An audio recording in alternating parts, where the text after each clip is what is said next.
Profesor Ravnik, kot izjemni strokovnjak, fizik, raziskovalec z mednarodno reputacijo, se ukvarjate s fiziko mehkih snovi. Področje pa je povezano tudi z drugimi vedami, naprimer vse od optike pa do umetne inteligence. Za nepoznavalce je polje vaših raziskav seveda obsežen spekter in tudi težje razumljiv. Lahko malo to pojasnite? Ja, zdaj, naša vsebina, na kateri delam sam, seveda skupaj s skupino, z mnogimi talentiranimi mladimi sodelavci, študenti, s starejšimi kolegi, nekako se spaša po to krovno besedo, ki rečemo mehka snov. Zdaj, mehka snov je v resnici nek nabor materialov. Nabor materialov, sprav predstavljamo si lahko jih v vsakdanjem življenju, so to lahko neke gume, polimeri, poznamo jih kot plastike. Nadalje pa so lahko ti materiali tudi tekoči ali pa plinasti, se pravi, lahko to so tekočine, ki imajo zelo posebne notranje lastnosti, skratka voda vsi poznamo, ki je sestavljena iz molekule H2O, ki je relativno preprosta molekula. Skratka, imaš 3 atome in to je to. Medtem ko pa lahko narediš tekočino tudi iz veliko bolj kompliciranih objektov, molekul, in na ta način dobiš neko izotropno tekočino, ima posebne lastnosti, skratka teče v različne smeri različno, lahko zelo posebno vodi svetlobo. In tak najbolj znan uporabni primer takih tekočin so seveda tekoči kristali v naših zaslonih. Tako da najbrž polovica sveta nosi v žepu take kompleksne tekočine in sicer v zaslonih svojih mobitelov, oziroma jih vsak večer gledajo na televiziji. Skratka, potem pa naprej, lahko si predstavljamo v tem pene. V zadnjem času pa so to recimo tudi materiali, kjer pa ponovno, ki jih grejo pod besedo, čemu se reče aktivna snov, tako imenovane aktivne snovi, to so pa snovi, ki se dejansko lahko sami premikajo.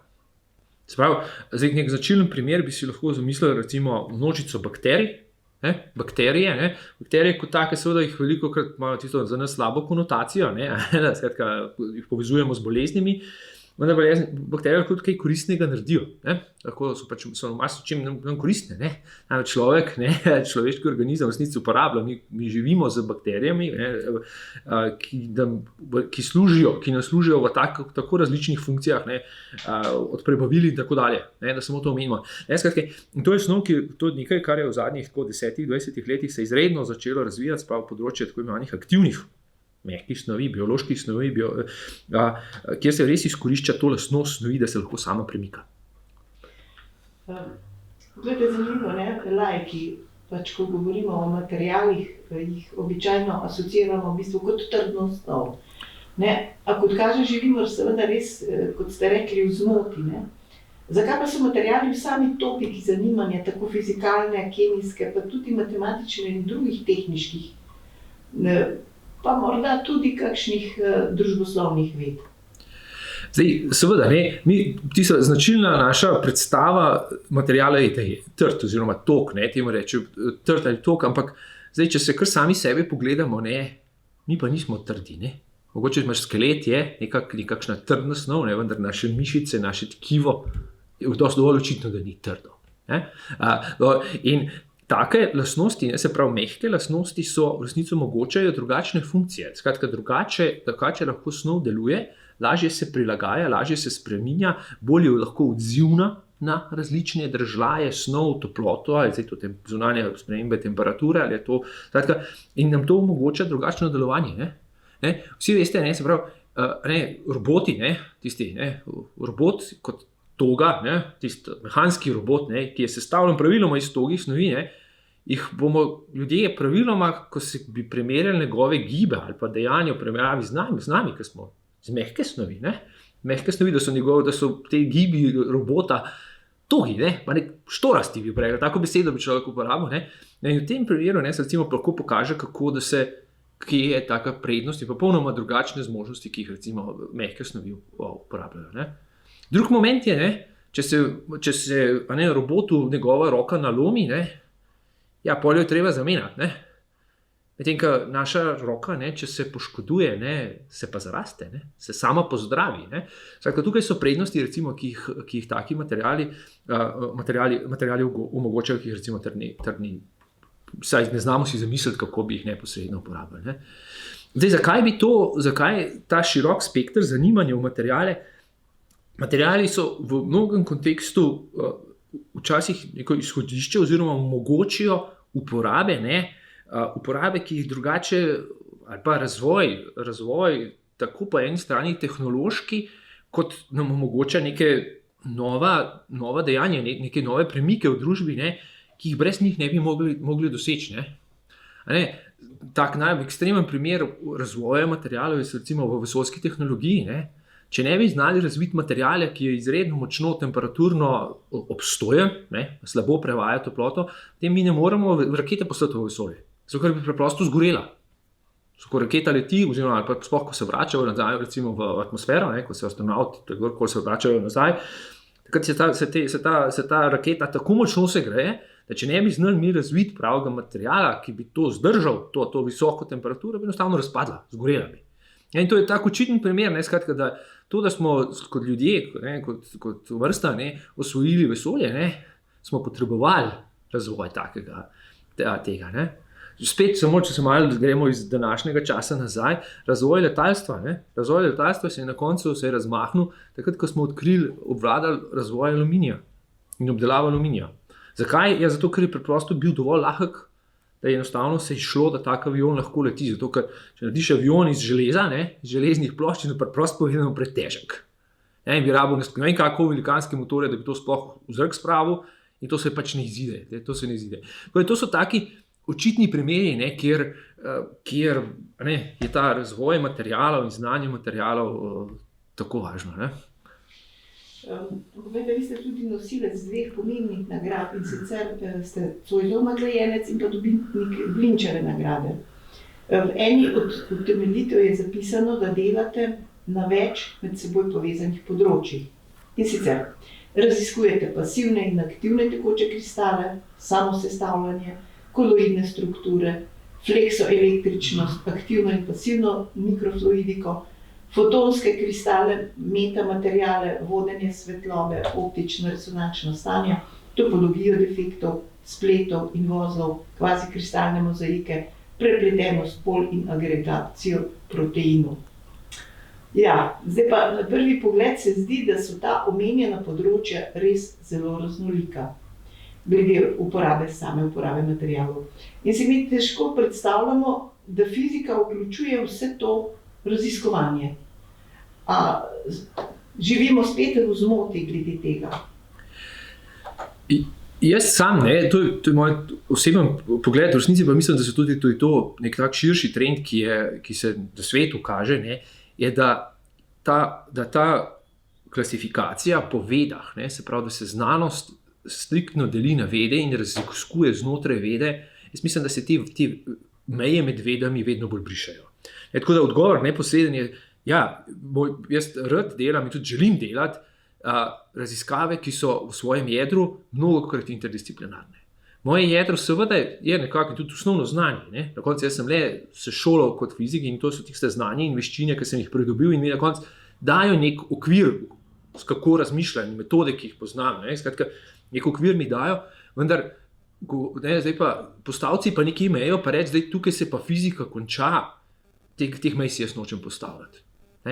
Ali sem zdaj že prišel malo v kemijo, v biofarmacijo, ali sem v računalništvo, medicino, teh mej ni. In mislim, tudi znanost, danes globalna znanost meša, skratka se te meje med vedami izrazito brišajo. In sicer pa zakaj? Zato, ker se prav danes so praviloma izhajajo od res najbolj prebojne rezultati na presekih teh ved, oziroma ko več ved svoje znanje združi, preplete, komplementarno ali pa skratka en drugemu, skratka iz tega potem pridejo res tisti največji preboji. In zdaj tak zelo znan primer je, ko menili ste agregacijo proteinov, je razvoj tega orodja, ki se imenuje AlphaFold.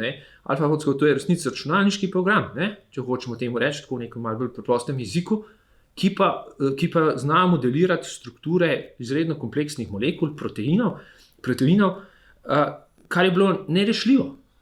Skratka, in je šele z združitvijo znanj, če želite, računalništva, strojnega učenja, zdaj, ali so proteini v fiziki, ali so v kemiji, ali so v farmaciji, se nočem tega sploh reči, ker mislim, da so posod, na nek način. In šele, ko so se ta znanja združila in vede povezale, takrat je prišlo do preboja, da dejansko znamo danes, kaj naredimo, kaj lahko danes ena od mojih mladih kolegic, študentka naredi, vtipka sekvenco aminokislin v spletno stran, če želite, in ven vam izriše struktura kompleksne molekule, ki se sestavlja iz več tisočev atomov. To je nekaj nepojemljivega bilo pred takimi metodami, ki so recimo zdaj razvite na takem presegu.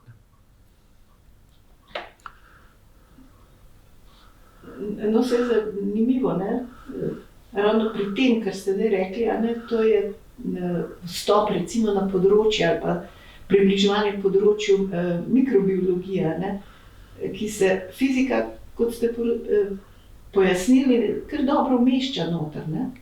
Tako je. Zdaj, ena od tem, v kateri smo tudi se v zadnjem času nas zanima, in v kateri iščemo, enostavno nas zanima, je dejansko proteinska biofizika, agregacija proteinov konkretno. Mislim, da to je čisto, tudi pa smer, ki jo nekako smo v skupini začeli gojiti tako v zadnjih 5-10 letih v povezavi konkretno z biofarmacevtiko Mengeš, ki ima čisto aplikativne motive. In sicer gre za naš prispevek k razumevanju proteinov. To so v resnici v nekem drugem jeziku bi se temu reklo zdravil. To so biofarmacevti, to so tako imenovana biološka zdravila. In namreč ta razvoj teh zdravil je izredno kompleksen. Zahteva veliko znanj in prav pokaže se, da pri teh kompleksnih zdravilih, namreč mi smo navajeni zdravil v tem klasičnem pomenu kot tablet, in potem v farmaciji, kot laik, pa z laičnim besedo uporabljam, se upravičujem kolegom, kemikom, farmacevtom, se nekako govori o malih molekulah, se o relativno preprostih molekulah iz manj atomov, in to je tisto, kar ponovadi človek vzame kot tableto, takrat tudi vzameš aspirin ali karkoli, kar skupaš. Medtem ko pa so ta bolj nova, kompleksna zdravila, ki pa adresirajo tudi lahko dejansko zdravje, tudi bolj kompleksne bolezni, da se v tem, da smo zelo konkretni, pa so resnici sestavljena, njihova učinkovina je sestavljena iz mnogo atomov, 10 tisočev atomov. To je veliko bolj komplicirana struktura in zdaj, da ti tako molekulo res osvojiš in jo na koncu prvič, da deluje, da res zdravi, in po drugi strani pa, da ob tem, ko zdravi, ne škodi ali pa ne poškoduje, oziroma da je varna. V tem kontekstu to je izreden izziv. In tukaj se ponovno izkaže ta zahteva po multidisciplinarnih znanjih, in pač mi prispevamo en kos k temu. En kos temu. In mene osebno to zelo intrigira, se mi zdi tako zelo zanimiva in doprinos po eni strani znanj iz fizike, kot pravite, v eno popolnoma, v nek tak drug krog, nov izziv. To je zanimivo, vse, kar ste povedali, da slutite, da na nek način ti vaši materiali včasih izgledajo kot neka egzota za nas. In vedno bolj, ko odkrivate, ko raziskujete, vedno bolj odkrivate nekaj več. Lahko nekoliko pojasnite, kaj je tisto več, kaj utegne še recimo ta interdisciplinarnost. Materiali, njihova se, tako v neki taki besedi bi človek rekel, da se večja njihova kompleksnost. Zdaj, to je seveda taka beseda, ki je slabo določena. Kompleksnost se razume v tem, seveda vsi si predstavljamo, materiali so na koncu naša snov, je sestavljena iz atomov. Gre zdaj za, kako se ti atomi na tem molekularnem nivoju uredijo.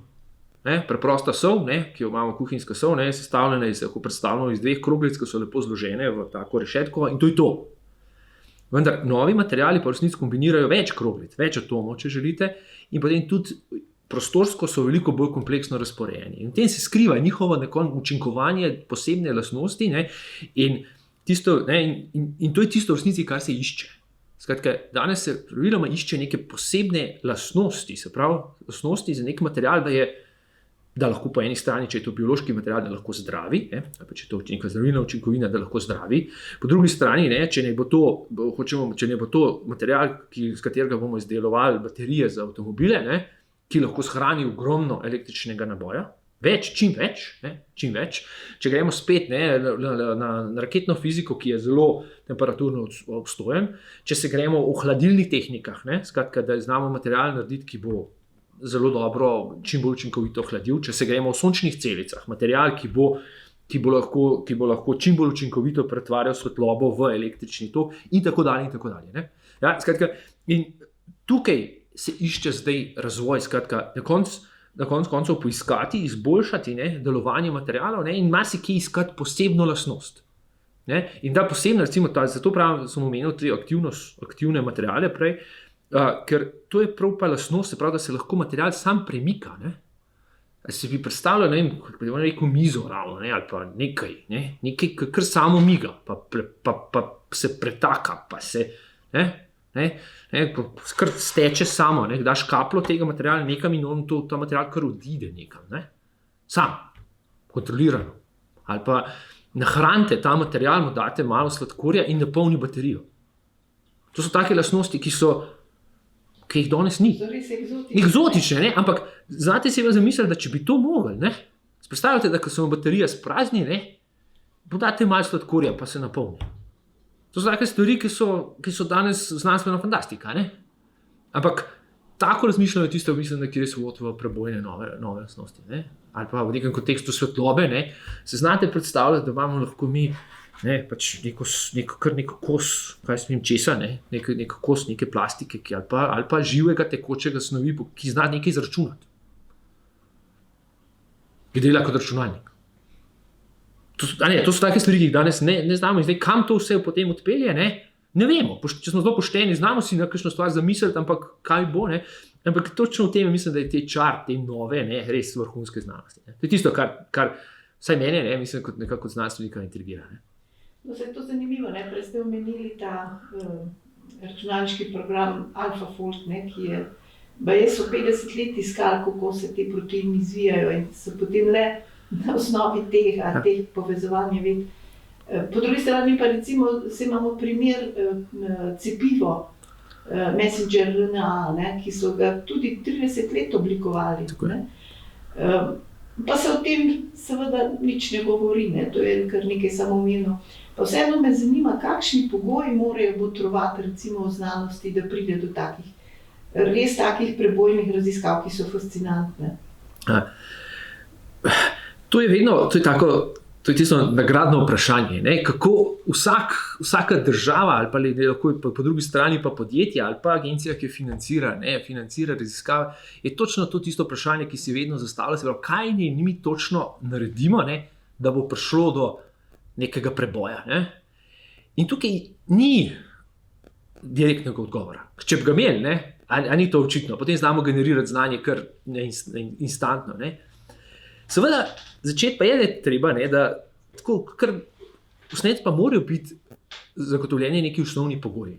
In sicer, eno po mojem ključnih je, da obstaja neko kritično znanje. Skratka, res je, da kakšne preboji se dogajajo lahko tudi na individualni ravni, skratka, ko nekdo res dobi preblisk. Take zgodbe so in so. In jih moramo, in je pošteno, da jih vidimo. Recimo, ampak pri razvoju tega, ko ste omenili, da se mRNA cepiv, tukaj pa ni samo preblisk bil. Tukaj je zahteva, ti potrebuješ neko kritično znanje, skupino ljudi, po drugi strani pa tudi infrastrukture, da to lahko, da se taki preboji v znanosti lahko zgodijo. Recimo v fiziki je znano področje fizike delcev. Fizike delcev ne moreš, seveda obstajajo mnogo genialnih idej na nivoju teorije, teorijskih znanosti, teorije fizike delcev. In tukaj se izjemne nove teorije razvijajo in ideje, vendar ostajajo na nivoju teorij. Ampak da bomo pa to res mi sprejeli in potrdili kot preboj, pa moramo zgraditi veliki trkalnik, veliki trkalnik, 30 plus km pod zemljo, v njem pripeljati mnogo magnetov, razviti kompleksne instrumentalne tehnike in obdelave podatkov, da potem iz tega, s tem orodjem res lahko izluščimo neko znanje, ki mu potem rečemo preboj. Tukaj to je tako očiten primer v fiziki, kjer rabiš konkretne vložke in infrastrukture, da sploh tukaj umočeš. Po drugi strani pa kritično znanje, moji kolegi so en košček en del te ekipe, ampak ta ekipa je iz celega sveta. In tukaj je en človek, ki bo sedel pa samo mislil, preprostavno kakšnih takih odkritij ne more priti. So primeri, kakšne je, tako da tukaj ni enoznačne izjave. Tako da je pa gotovo važno, nekaj se mi je zdelo zanimivo brati, pač katere države imajo Nobelove nagrajence. V katerih državah imamo Nobelove nagrajence. In tale pristopajo seveda ZDA, izstopa Japonska je zelo visoko, pa tudi kakšna Velika Britanija, pa so evropske države, ki nastopajo. Ampak ena država, ki so mi pa manjkale na tem seznamu, so pa Kitajska pa Indija, recimo. To so milijardne države. Se razumemo, skratka, če je intelekt nekaj, pa tista, na koncu si človek mislil, da z velike države, z ogromnega pula ljudi, ki tam se rodi, se s toliko in tolikšno možnostjo rodijo tudi geniji. Pač potrebujemo genije v takih zadevah. Ampak zakaj tam ni nobenih nagrajencev? Oziroma, ne smem reči, da jih ni, to ni poštena izjava. Tudi marsikaj od njih se je odselil in je razvil svojo kariero, ki je drugje. Te izjave so preveč posplošene, ampak vseeno, tukaj se pa izkaže po moje pomen okolja in lokalne infrastrukture. In končno z družbene klime, skratka tukaj je po mojem kompleksen splet, da se res pride do tistih prebojev. Ni enega odgovora. No, ampak to, kar ste rekli, mislim o tej prepletenosti znanosti in vedno bolj, kot ste definirali, da se meja med vedami vedno bolj briše, ja. Pa vendar z raziskovanjem ozkih področij se pojavljajo pa res taki tudi krucialni problemi. In nekateri znanstveniki seveda se tega držijo, ker jih pač problem potegne noter. Je pa zanimivo, mislim, da seveda ozaveščena ali pa bolj ozaveščena ali manj ozaveščena javnost temu razvoju naglemu, hitremu, res težko sledi.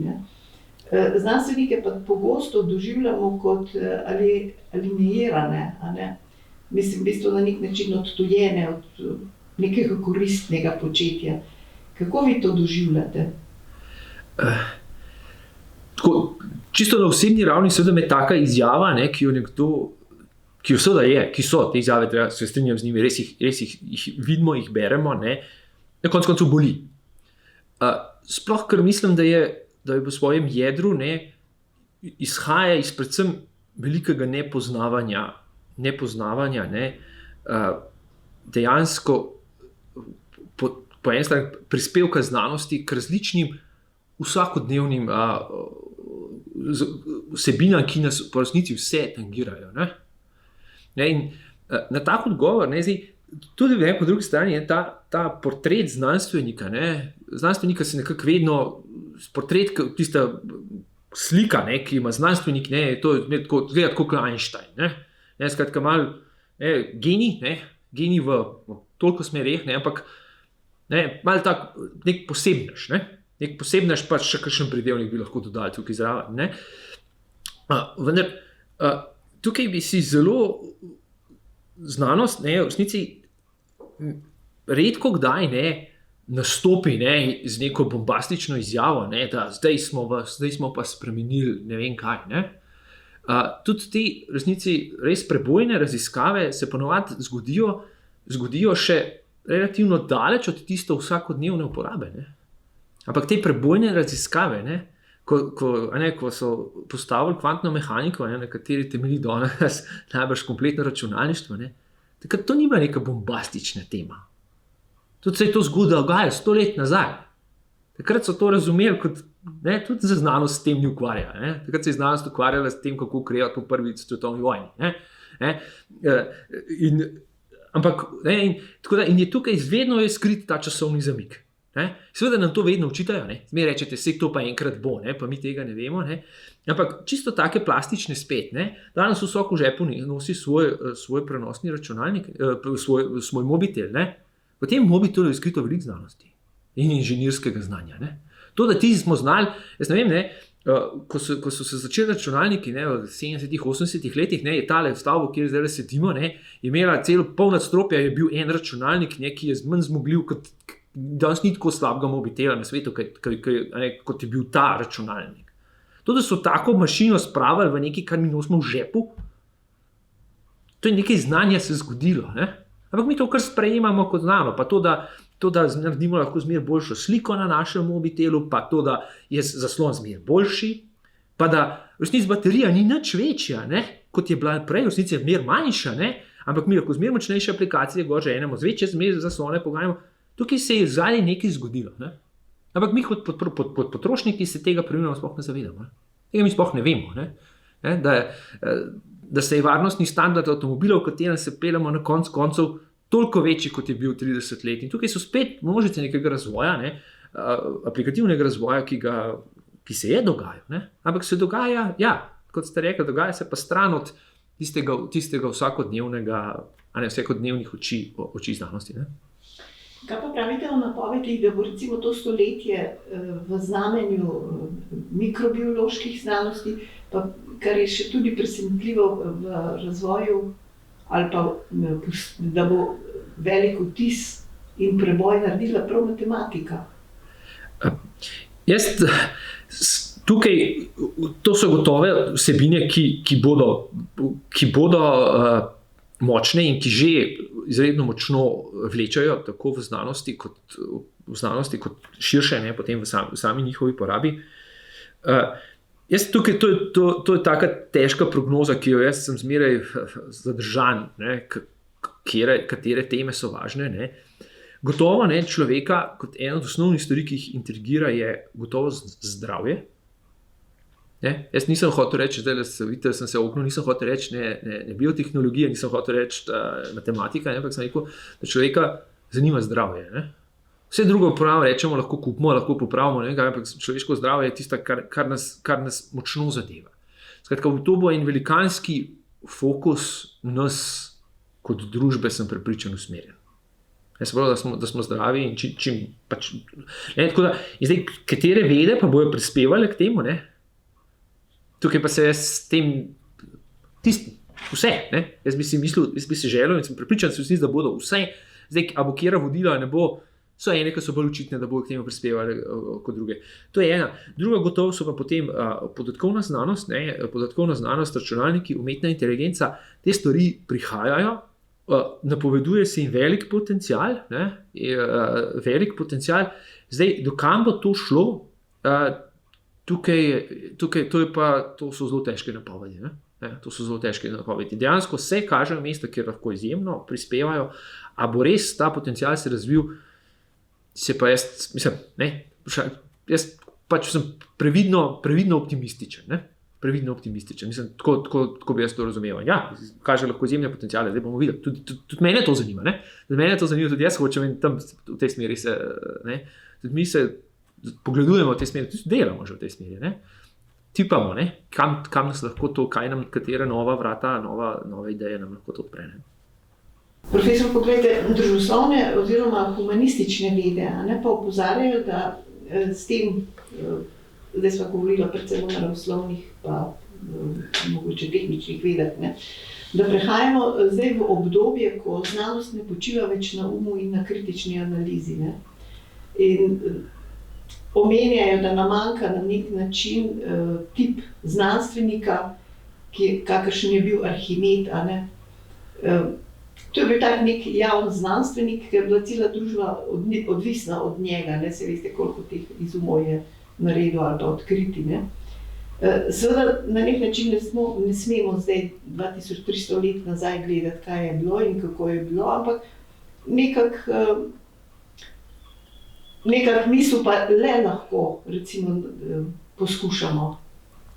To je točno to. Jaz mislim, da je to en izredno velik izziv znanosti po eni strani, ne? Po drugi strani pa je to izkaz njenega napredka. Oziroma njenega napredka, kaj se je v teh 2300 letih res zgodilo.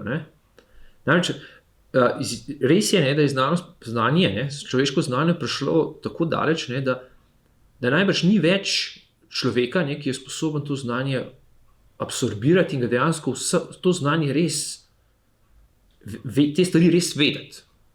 Ja? Aktivno znati, sploh skratka, mi vsi vemo, da so okrog nas vedno poznamo koga, ki res veliko ve. Res veliko ve. In poznamo take ljudi in smo vedno impresirani nad tem, kaj vse vejo. Ampak če si probam zamisliti, da je to res znanje, ki ga zdaj človeška civilizacija zna, ta, ki res veliko ve, ali res lahko ve vse, kar mi vemo. In zdaj, seveda, če gremo tako zelo suhoparno reči, če si zamislimo, koliko knjig imamo v naši narodni univerzitetni knjižnici, a je najbrž dosti očitno, da vseh teh knjig nekdo ne more vedeti, kaj vse v njih piše. In zdaj, tukaj trčimo zdaj v to dilemo, da pa računalniki in računalniški programi pa lahko vejo vse te knjige. Oni pa dejansko lahko črpajo znanje iz čisto vseh teh knjig, pa ne samo iz Nuka, še vse druge, to je dosti jasno. Dosti jasno, Skratka, in to je zdaj naš izziv, ker znanost, če hočemo mi, po eni strani smo se prej pogovarjali o prebojnih raziskavah, mi hočemo riniti naprej meje našega znanja, ampak s tem, ko jih rinimo naprej, žrtvujemo, da v resnici žrtvujemo to, da pa kot znanstvenik lahko poznaš samo omejeno količino nekih vsebin. Arhimed je le manj stvari vedel. Arhimed se ni ukvarjal z računalniki, kot najbolj očitni najbolj napredek ali pa v kakšnem internetu ali pa še v čem te. Arhimed se s tem se on sploh ni ukvarjal. Tudi teorije znanja, ki jih danes se učimo, tako v naravoslovju, tehniki in nadaljuje tudi v humanistiki, drugim, ker se pogovarja o znanosti pa o znanju, jaz tukaj vidim cel spekter. Veliko teh znanj še ni bilo, enostavno človeška civilizacija še ni prišla do tega napredka. Tako da in ta specializacija ima točno svoje izzive. Sploh, ker prideš do tega, da s tem, ko tukaj napreduješ, v resnici lahko pa mogoče začneš že škoditi čemu drugemu.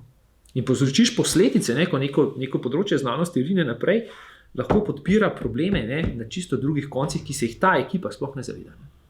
In en tak zelo znana, seveda so bila vprašanje kloniranja, taka velika vsebina, ki se je zdaj v Evropi relativno tiha, seveda smo,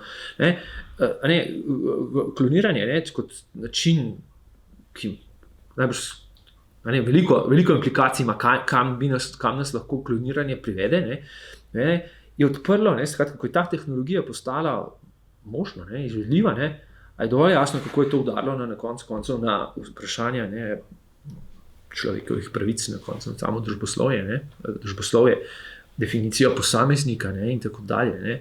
Skratka, in je to, boste rekli, na prvo žogo se ne zdi kar takoj povezana tema, ampak ta povezava se je hitro ustvarila, in v Evropi smo zelo močno reagirali potem na njo. Tako da, in to je ta specializacija in zdaj, jaz se strinjam, tukaj bi bilo izjemno, kje so zdaj ti modreci, Kje so ti modreci, ki na koncu pa vseeno imajo široko znanje in se lahko v tem prostoru, v tem velikem pulu znanja suvereno gibajo in tudi veliko vejo. Zdaj, jaz sem tako optimist, ljudje so, poznam kakšne ljudi, ki zelo veliko vejo.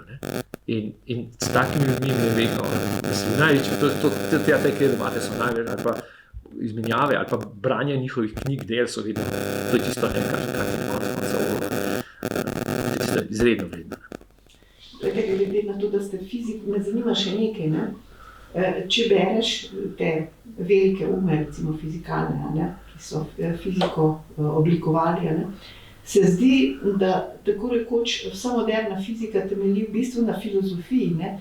Na nekih miselnih eksperimentih in razpravah, recimo, ki ste jih imela Bohr, Einstein, Feynman, Dirac, Heisenberg, Pauli. In kot kaže, so ti ljudje imeli nek rafiniran občutek za to, kaj fizika v bistvu je. No, in če greva še naprej, na nek način kaže, da je kvantna fizika kot najbolj trdna znanost v sebi ima neke filozofski razmislek, in ta razmislek se od empirijskega pogleda usmeri v ustvarjanje koncepta oziroma entitete. Zdaj tu najbrž ne gre za to, da bova nadrobneje razlagala vse te odnose.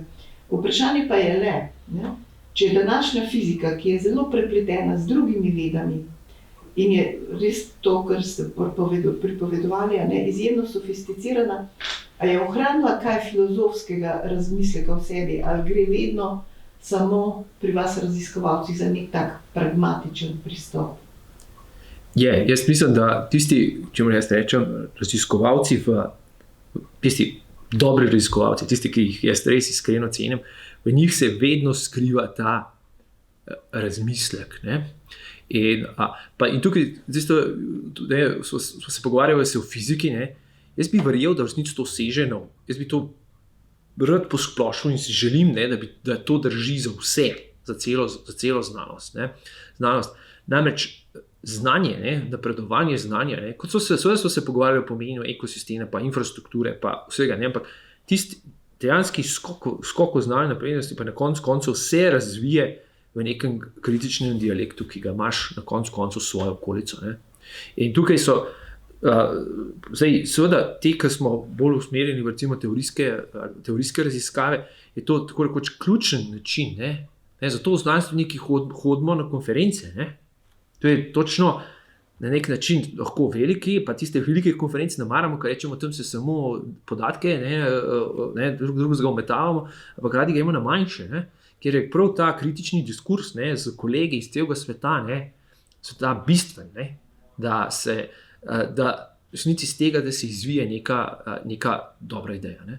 In letos poleti, z veseljem odhajamo za en mesec v Stockholm, ne, da obstaja tam inštitut za teoretično fiziko, Nordijski inštitut za teoretsko fiziko, kjer ideja je prav to, da nas bo 30, ne, ki nas približno podobne stvari zanima, en mesec ob istem času na istem mestu. Če hočeš, da bomo pili kavo, pa da si bomo vsaki toliko časa kaj pametnega povedali. Ne? In to je model, ki ga v resnici se prakticira po svetu. Mi zdaj smo bili tukaj, pred COVID-om leta 2019 smo bili v Cambridgeu, pol leta, v Ameriki so znani centri v Aspenu, potem so Kavljev inštitut v Santa Barbari in še so taki centri po svetu, kjer je ideja prav, da ti ljudi, ki so prave, ne, pa ki jih približno iste stvari zanimajo, spraviš na isto mesto v istem času. In jedra točno ideja je pa točno to, kar ste me vprašali, ta kritični diskurs, debata, če želite, ne, a zdaj sedimo za mizo ali hodimo na sprehod, ali ne, kje smo, kaj delamo, to je vse sekundarno, gre za to, da to spodbuja tisto inovativno misel, ne? In tukaj se rojevajo potem najboljše ideje. Pa seveda greš pa domov, pa narediš, ne? Potem pride pa tisto delo, ne? Delo pa dejansko izvesti take raziskave. Ne?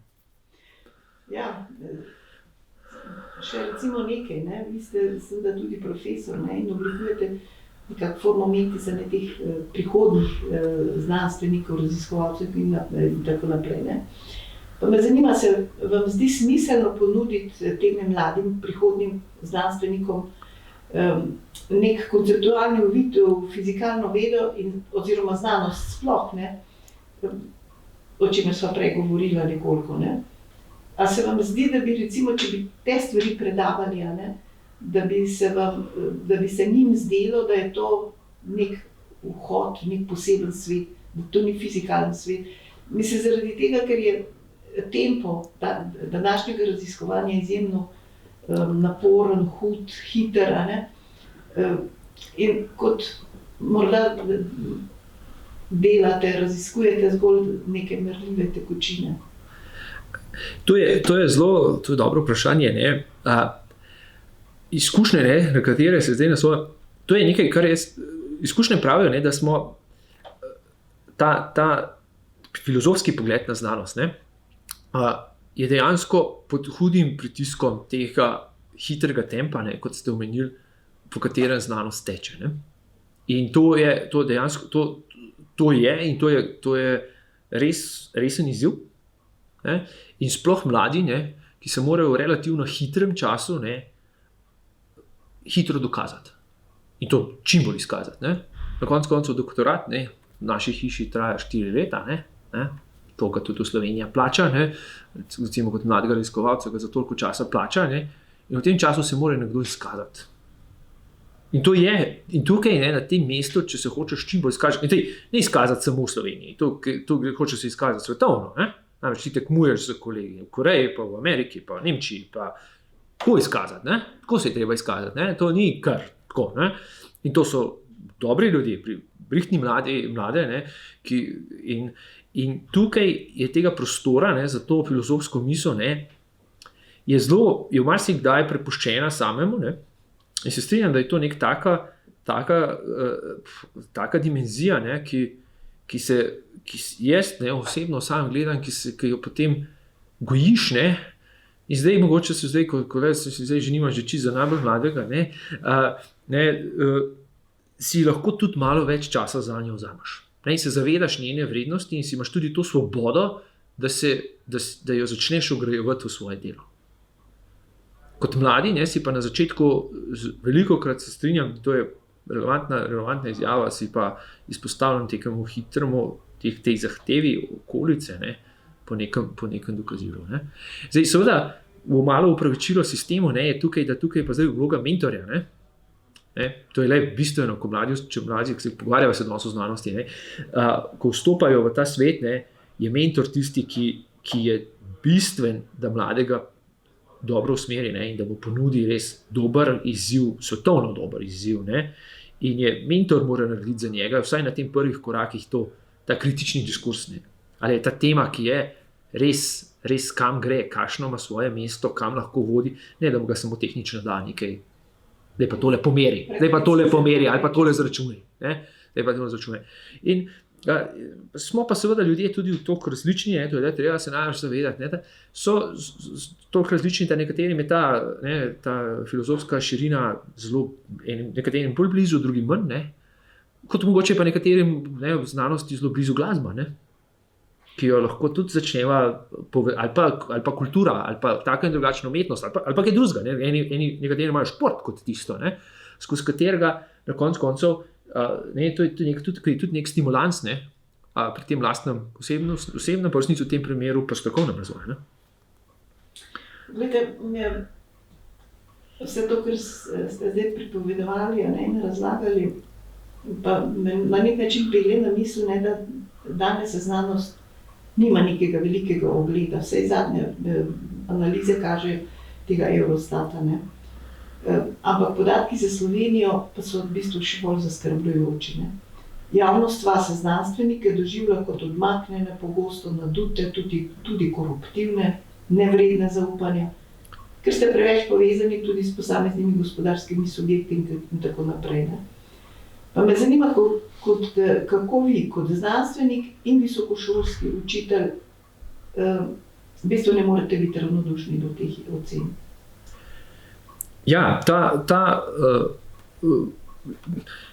to so vse zelo močne izjave, ne, ki seveda se jih jaz globoko zavedam, ne, in ta pomen znanosti, ne, in vloga znanosti in ugled znanosti, ne, in zaupanje v znanost, ne, to je nekaj, kar se dejansko v zadnjem obdobju močno se spreminja. Ne. Zelo izrazito se spreminja v Sloveniji, ne, Zdaj, jaz mislim, da te izjave, ne, pač te izjave po svetu le nekoliko manj držijo. Ne, pa seveda so tudi po svetu primeri, pa jih poznamo, pa vse skupaj, ampak mislim, da to nezaupanje v znanost po svetu, vsaj v zahodnem svetu, je veliko manjše. Je veliko manjše. Zdaj, Slovenija ima svoje razloge, ne, zakaj se je to dogajalo, ne. In ti razlogi so težki. Ne? Zdaj, tukaj gradnja zaupanja, ne, jaz mislim, da tukaj izhaja, ne, zdaj, znanost ima sama v sebi stalno vgrajen dvom. Ne. Pravi znanstvenik, ne, mora v resnici ves čas na nek način dvomiti o pravilnosti tega, kar je izmeril, kar je izračunal, kar je pokazal, ne, kar je opazil, ne, mora stalno dvomiti. To je nekaj inherentno vgrajenega v znanost. Namreč edini na ta način imaš nek tist gojiš kritično misel do svojega dela.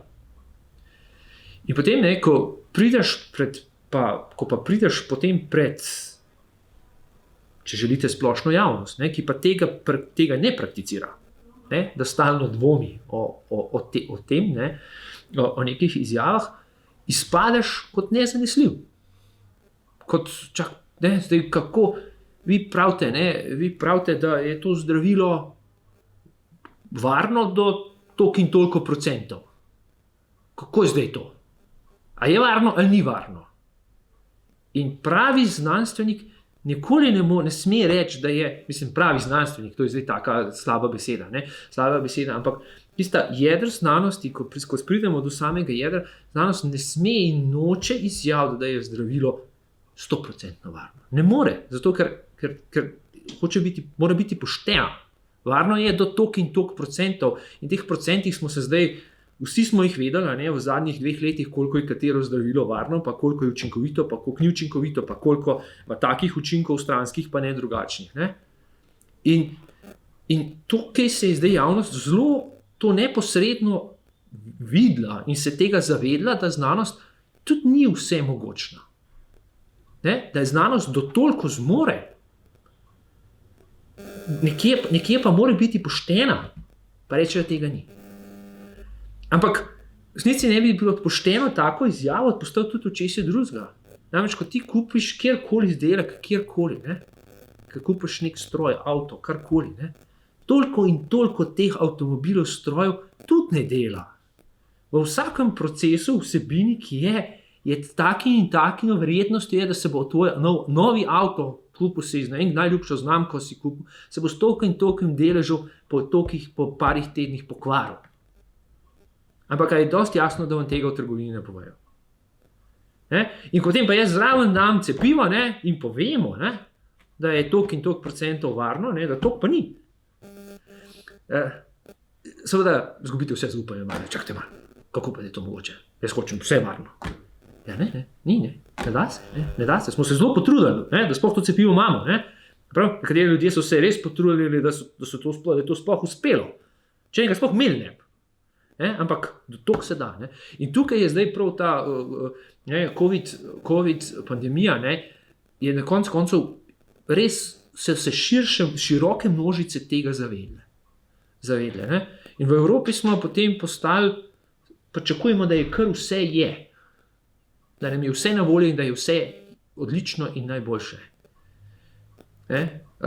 In to potem, zakaj pa to? Zato, ker nas na koncu prepričujejo, plakat, ko se peleš v službo, ne, ti povsod piše, da je nekaj najboljše, pa nekaj je naj.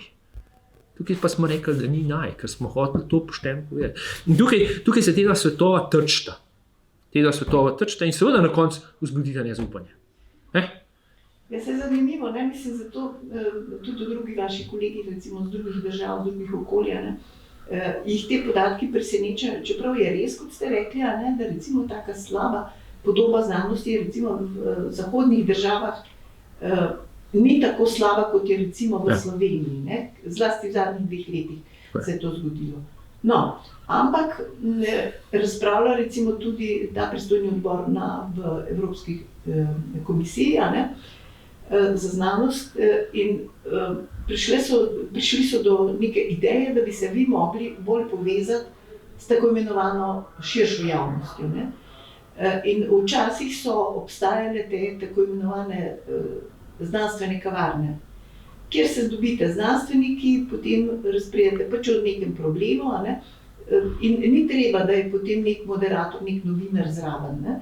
Pa me zanima, in pravijo, da bi bilo očitno potrebno to tudi uvesti, čeprav je danes znanost izjemno povezana in komplicirana. Kaj vi mislite o teh idejah? Jaz mislim, jaz pač bil vključen sem v marsikakšen projekt, pa tudi v kakšno ocenjevanje projektov, tako da te evropske smernice po marsičem poznam, ne, in mislim, da so primerne. Absolutno so te aktivnosti pozitivne. Tukaj ni nobene, tukaj mislim, da sploh ni debate, ali je to dobro ali ni dobro. Je dobro. Skratka, znanost približati širši družbi je absolutno nekaj, kjer smo lahko boljši. Tukaj mislim, da ni zame to sploh stvar debate. Ne. Imam pa pri tem ta pristavek in misel. Ne. Namreč znanost seveda ne, iz širše znanje ne, je prvo, kar se bom vprašal, ne, je, ali širšo javnost res zanima je vsi detajli, recimo, kako deluje njihov mobilni telefon. Vsi ga uporabljamo dnevno, ne? A je dosti jasno, da berem, da v zahodni Evropi ljudje preživijo več časa za sloni, kot spijo. Ne? Toliko časa tega. Ampak zanima me, kolikšen delež splošne javnosti zna razložiti, kako deluje mobitel. In pa ne, da se tukaj, da je to neko znanje, ne da bi začel hotel sistem delati se nekako pomenja. Sploh ne. Ampak gre za to, da ga mi preprosto uporabljamo. Preprosto ga uporabljamo in nam koristi.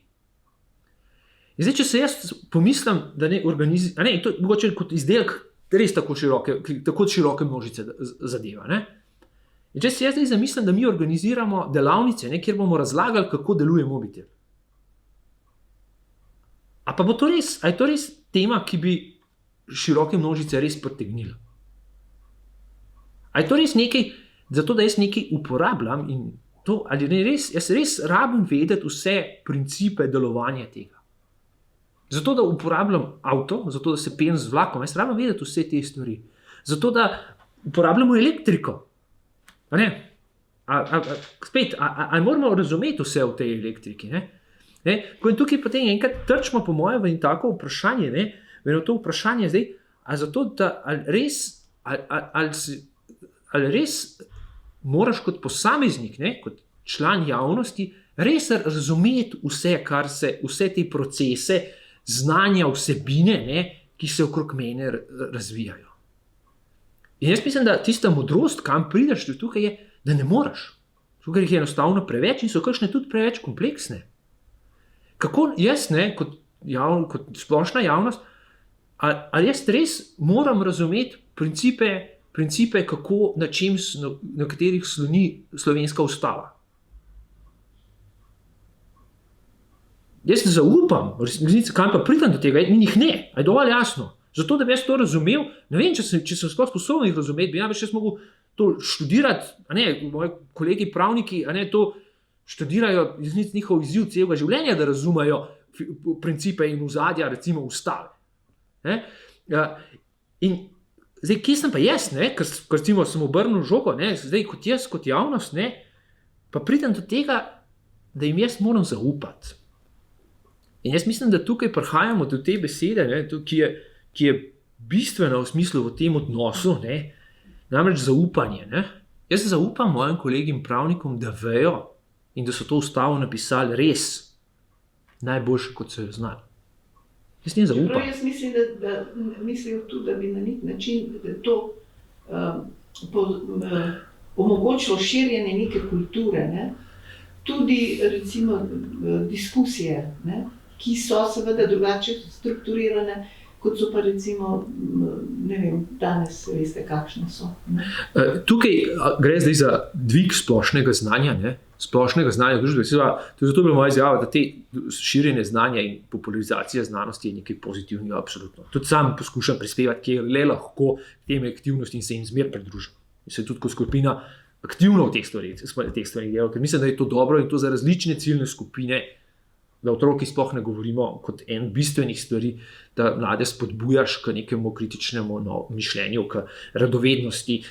To so stvari, ki so sploh zame, se sploh o njih nočem preveč pogovarjati, ker se mi zdijo, da so to očitno pomembne. V tem duhu, ki ste ga prosmenili, in da mislim, da to končamo v zaupanju, in to zaupanje, mislim, da je to eno to manjše zaupanje oziroma izguba zaupanja, ne, po eni strani v družbo, v soljudi, lahko rečemo v državo, v mednarodne inštitucije, vem koga. To jaz mislim, da je tisto, ne, kar na koncu seva in koncu tudi v izgubo zaupanja v znanost. Izguba znanosti je samo del tega. Ker mi kot taki izgubljamo zaupanje v marsikaj, v stvari, ki so bile včasih zelo, pravili smo besedo v Sloveniji, svete, ne, zdaj v njih več ne zaupamo. Ta zaupanje se niža. Sej ne tako, da zaupaš, pa ne zaupaš, ampak ta stopnja vsega tega se niža in znanost je del tega. In znanost je del tega. Ne. No, zdaj, če tole me zanima, pogledajte, vi ste kot profesor, ne, oblikovalci prihodnjih generacij. Me zanima, kako vi ocenjujete vaše diplomante ali pa recimo študente nasploh, ne, glede znanja, glede sposobnosti. Ker včasih se nam zdi, da Slovenci težimo k temu, da favoriziramo vse, kar je tujina, ne, kar ni slovensko. Kako se vaši študenti, recimo diplomanti, doktoranti, znajdejo in primerjajo recimo z kolegi recimo svetovnih, teh uglednih univerz? Jaz lahko tukaj, jaz mislim, da imamo v Sloveniji na to nagnjenost, da smo vedno zelo pozorni, pa imamo zbirajo tuji tako izdelki kot znanje, kot vedenje, da ima zmeraj neko zelo posebno mesto, ne, in se radi pogledujemo, ne, čez mejo, ne, če temu tako rečemo. Kar se naših študentov tiče, jaz mislim, da smo kot fakulteta, ne, če se na to mesto zamejim, ne, mislim, da v odličnem položaju. Namreč naši študentje imamo izredno dobre študente in se tudi skozi obdobja, ko so se v resnici generacije manjšale, v resnici generacije so se v zadnjem obdobju konkretno zmanjšale, ne, mi nismo opazili nobenega pravega padca ali pa kakršnega koli, da bi to vplivalo na vpis naših študentov. Mi imamo stalen vpis, ne, in tudi zdaj, tako da v tem smislu, kar se zanimanja in vsega tega tiče, smo v zelo dobri kondiciji. Ne. Zdaj, kar se tiče splošnega znanja, ne, splošno znanje seveda je širši problem, ne, širši in na koncu tudi skozi čas prilagaja. Ne, se skozi čas prilagaja, na katerih vsebinah so poudarki. Ne. Tukaj ni nepošteno delati čist primerjave, kaj je bilo pa pred 30 leti. Jaz mislim, da ni čist pošteno, ne, kaj te stvari se primerja. Zdaj, mislim pa, da se je pa pošteno pa primerjati s tujino, kje so naši diplomanti, magistranti, doktorandi, ne, ko končajo in izjava je, naši mladi dobivajo ponudbe vse posod po svetu. Jaz vsako leto napišem recimo 5 priporočilnih pisem za najboljše svetovne univerze, ETH, Oxford, Cambridge, ameriške najmočnejše. Redno jih pišem in ti mladi so sprejeti. Vzamejo. Tudi tujina ve, ne, da znamo šolati zelo dobre mlade. To ima zdaj seveda druge implikacije. Ne? Namreč, kam ti mladi so zdaj odšli iz slovenskega bazena, ampak tako da v tem smislu smo, mislim, da izredno konkurenčni, tudi dobri. To so tudi lastne besede, marsikoga od njih imam priložnost, da se pa kasneje kdaj vidimo, ne, gremo na kavo in tukaj je res, mislim, tukaj na nivoju naše fakultete, mislim, da smo pač res konkurenčni, kar se kakovosti kadrov tiče. V resnici je bila tudi moja osebna izkušnja. Ne. Jaz po svojem doktoratu, jaz sem vključno z doktoratom delal tukaj v Ljubljani, ne. Potem sem šel pa za 2 leti pa pol na Oxford, ne, kot eno od svetovnih centrov znanja. Jaz se tam nisem nikoli počutil kakorkoli manj kot moji kolegi iz drugje. Celega sveta smo delali skupaj, jaz nikoli nisem tudi najmanj čutil manj. Včasih sem se ponosno hotel čutiti zelo malo več, ne, prav, tako, ne, hočeš biti malo, ne, tako, ne, da gremo zaradi, ampak, in kljub temu, da sem prihajal iz slovenskega bazena, iz slovenske univerze, ki je mogoče svetovno, ni v najvišjih rangih, ne. Tako da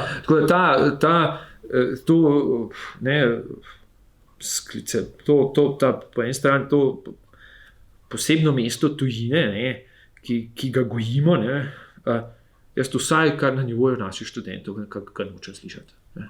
Mislim, da lahko konkuriramo. Seveda nismo tako veliki kot kakšen MIT, kot kakšen Harvard, ki pa, ne, na teh univerzah so kakšne teme, ki jih pri nas nič ne znamo. Ja, ampak tisto, kar imamo, sem pa tukaj hočem biti kar malo ponosen, ne, pa hočem kar reči malo, nismo tako slabi, mi smo konkurenčni, ne. In ko me potem mladi, ne, ki jih pot hočejo, ne, ko jih začne tujina zanimati, ne, vedno tiste, da imamo malo pogovore, ne, ker tisto prvo vprašanje, ki ga hočemo v njih slišati, je, ne, zakaj, ne? Zakaj vam hočete tujino? Kaj pa želite dobiti od tujine? Ne? Kaj je tisto, kar vas tja pritegne? Ne? In zdaj, če znajo dobro odgovoriti, ne, pa jim bom napisal priporočilno pismo. Če enega pa ne napišem. Eno tako lastno pravilo imam, ne? In ponovadi znajo, ne? Da ne bo pomote in ga pa tudi naredim. Ampak moram iznati odgovor, zakaj. Ne? Ker samo malo, da je pa tujina, pa da se imamo, ne, tujina imaš tudi kakšne druge svoje privlačne momente, ne? Poleg vsebinskih pa strokovnih pa študija. Ne?